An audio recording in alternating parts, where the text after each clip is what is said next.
Hola, mi nombre es Bella y tenía tantas ganas de escaparme de la escuela que me cegué yo misma. Y aún así me escapé de un secuestrador. Verán, crecí con una hermana que era invidente. Vivíamos en un barrio muy agradable y acomodado, por lo que mi hermana podía ir a la escuela especial y yo podía ir a una escuela privada. Pero un día llegué a casa y vi a mi papá sentado en el sofá llorando. Resultó que mi mamá se había ido. Se había enamorado de un compañero de trabajo y se había mudado fuera del país, dejándonos así, nada más. De repente, estábamos sobreviviendo con un solo ingreso monetario y mi papá apenas ganaba algo en su trabajo. Mi mamá era abogada y era la única que podía costear la hipoteca y la educación. Mi mundo se había puesto boca abajo. Tuvimos que mudarnos a una zona difícil de la ciudad. Había personas que vivían en carpas, fuera de nuestro hogar. Y la primera noche que pasamos allá, un hombre entró a nuestra casa para robarnos. Mi hermana, Ana, no tenía ni idea de lo que pasaba. Mi papá tuvo que echarlo fuera de la casa. Esa noche me acosté y solo lloré. No podía creer que mi vida había tenido un giro de 180 grados. Luego, fue tiempo de empezar la escuela. Ana iba a ser educada en casa por mi papá en las tardes, y yo tendría que ir a la escuela pública en ruinas de nuestro vecindario. Apenas entré, supe que estaba en problemas. Los niños me tiraban papeles y me molestaban desde que llegué. Cuando intenté contarle a un profesor lo que pasaba, me dijo que me sentara y me callara. Era como estar en un planeta diferente. Aún peor, la calefacción apenas funcionaba. Los libros tenían unos 200 años y las sillas se caían a pedazos. En la primera clase del día, yo me senté en una de esas sillas y se rompió. Me la pasé llorando todo el camino a casa. Y cuando llegué, abrí la puerta y vi a mi hermana y a mi padre riéndose mientras él le daba clases. Estaban comiendo galletas y sonriendo. En ese momento, yo me sentí exageradamente celosa de mi hermana. Pero todo empeoró a medida que los días pasaban. En la escuela iba a llorar al baño durante toda la clase. Los niños eran tan malos que llegué al punto de tener que almorzar en el baño. Hasta uno de los maestros se enteró y luego me humilló delante de todos. Ese día fui a casa y le rogué a mi papá que me educara en casa. Me dijo que tenía demasiado en qué pensar como para hacer de niñera, solo porque yo no podía tolerar la escuela. Estaba absolutamente destruida. Y honestamente, me desquité con mi propia hermana. Durante las siguientes semanas llegué al límite en el que no podía sostenerlo. Todos los días veía a mi hermana y a mi padre divertirse en casa, mientras que yo me sentía sola, enojada y sinceramente preocupada por mi vida en la escuela. Un día me lo pasé llorando todo el día en el baño. Si tan solo tuviera que quedarme en casa, si tan solo yo fuera como mi hermana. No puedo entrar en detalles porque, sinceramente, todavía me asusta y avergüenza lo que hice después. Quería escapar tan desesperadamente que estaba dispuesta a arriesgarlo todo. Me escondí en el baño y respiré profundo. Lo que estaba a punto de hacer iba a doler, pero tenía que hacerlo. Yo misma me cegué y dolió mucho más de lo que yo esperaba. Comencé a gritar, esperando que alguien me ayudara. Finalmente, yo me desmayé. Entonces escuché pitidos y doctores. Intenté abrir los ojos, pero todo lo que veía era negro. Me levanté de un salto y traté de tocar mi cara, pero había vendajes sobre mis ojos. El médico me inmovilizó por seguridad y me dijo que yo misma me había cegado. Sentí una mezcla de horror y alegría. Claro, nadie quiere escuchar que está ciego, pero al menos eso significaba que estaría en casa.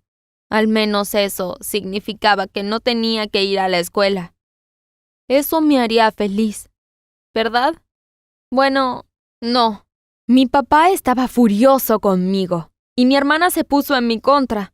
Ella me gritó preguntándome por qué me había hecho algo tan terrible siendo la afortunada. Había pasado toda su vida enojada porque era ciega, y yo lo había hecho solo porque sí. Pronto comencé a darme cuenta de que mi hermana tenía razón. Una noche me levanté a orinar y me tropecé con algo. Me había cortado el brazo. Yo podía sentir la sangre brotando, pero no podía verla. Terminé gritándole a mi papá para que me ayudara. No me di cuenta de que cosas como ir al baño serían experiencias tan duras. Hacer cosas en la casa era difícil, pero salir de la casa era como entrar en un campo de batalla. El primer día que salí, traté de subir a nuestro auto. El auto comenzó a alejarse cuando escuché a mi papá gritar ¡Auto equivocado! Antes de darme cuenta, ya nos habíamos ido. Yo estaba en un auto con extraños que comenzaron a hablarme sobre dónde ellos iban a llevarme. Sentí escalofríos en la espalda. No podía ver para poder defenderme. ¿Qué tal si no salía de ahí con vida? Logré encontrar la manija de la puerta y logré abrirla. No sabía qué tan rápido íbamos, pero di un salto de fe fuera del automóvil. Choqué contra el pavimento. Me levanté y solo comencé a correr. Estaba golpeando autos, edificios y personas, con lágrimas corriendo por mi cara.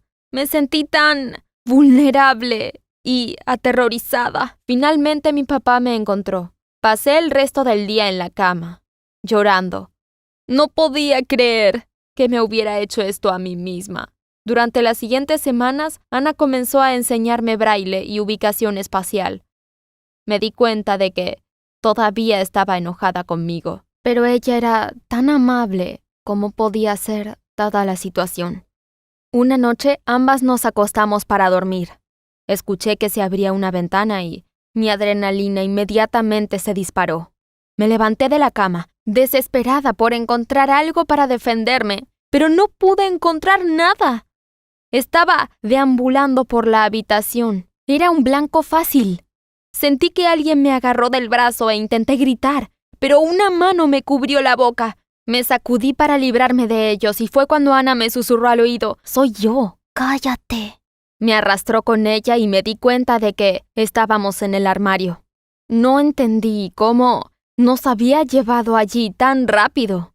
Nos sentamos en silencio, pero podía escuchar fuertes pasos justo afuera de nuestra habitación. Sentí escalofríos pasando por mi espalda. Me sentí muy indefensa otra vez. Y escuché a mi papá gritar: «¡Annabella, llamen a la policía!». Sentí que estaba en un trance. Tenía tanto miedo de abrir la puerta, pero lo hice igual. Crucé la habitación en puntillas. ¿Dónde está mi celular? ¿Sería capaz de poder encontrarlo? Mientras me acercaba a mi cama me lastimé el dedo del pie y escuché pasos que bajaban corriendo hacia nuestra habitación. Pasé mis manos temblorosas sobre la cama hasta que finalmente mis manos se engancharon alrededor del celular. Yo no pensé. Usé mi memoria muscular para marcar al 911. No respiré, esperando que esté bien, y entonces escuché al tipo acercarse. Yo no tuve tiempo de volver al armario, así que me tiré al suelo y rodé debajo de la cama. Me presioné contra la pared para asegurarme de que no fuera visible. La policía respondió y yo les susurré mi dirección. Podía sentir los pasos del tipo junto a mí. ¿Me estaba mirando? ¿Me estaba apuntando con su arma? Sentía como si estuviera por vomitar. Pero cuando me di cuenta, los pasos estaban alejando. Escuché que la policía llegó y el alivio inundó mi cuerpo. El ladrón había atado a mi papá, pero él estaba bien. Después de esta horrible experiencia, me tomó unos días calmarme y reflexionar sobre todo lo que había pasado. Lo primero que hice fue disculparme con mi hermana. Me di cuenta lo irrespetuoso que fue haberme hecho esto. No fue un capricho, no fue una forma genial de escapar de la escuela, era una complicada condición con la que Ana había tenido que vivir toda su vida. Ella me abrazó y me agradeció por haberme disculpado. Lamento lo que hice y ahora sé que es importante no tomar decisiones drásticas y dolorosas aunque estemos asustados o enojados. Ahora hablo con mi padre y mi hermana sobre todo y creo que estamos comunicando nuestros pensamientos y necesidades mejor que nunca. ¿Te gustó la historia? Dale like y comenta y suscríbete a Historias de la Vida.